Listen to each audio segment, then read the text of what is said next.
High everyone's, good morning. যে নদীটা ছোট্ট ছিল, হাঁটু পর্যন্ত জল, সে নদীটা ফুলে ফেঁপে চোখ রাঙাচ্ছে, ডুবিয়ে ফসল। আসলে ময়লা যেখানে আমাদের মনে, সেখানে পরিবেশ কী করে থাকবে সুরক্ষিত? তারাও আজ অপমানিত। আমাদের মনের ময়লাগুলো যদি এভাবে বন্যার জলে ধুয়ে যেত, তাহলে কত না ভালো হতো।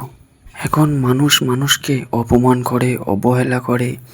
গরিব মানুষের দুর্বলতার সবাই সুযোগ ধরে, দুর্বলকে চেপে ধরে, গরিবকে অপমান করে, অবহেলা করে, বড় লোকদের তোষামত করে, ঘরের মা বোনদের অপমান করে।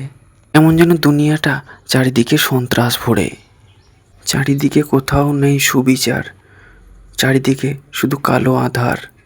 এই নদীটা ছোট্ট ছিল, হাঁটু পর্যন্ত জল, সেই নদীটা আজ ফুলে ফেঁপে চোখ রাঙাচ্ছে, ডুবিয়ে দিয়ে কত ফসল।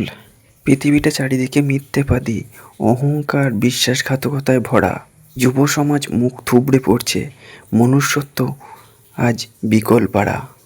কলমের দাম ফুরিয়ে গেছে, বিক্রি টাকার কাছে।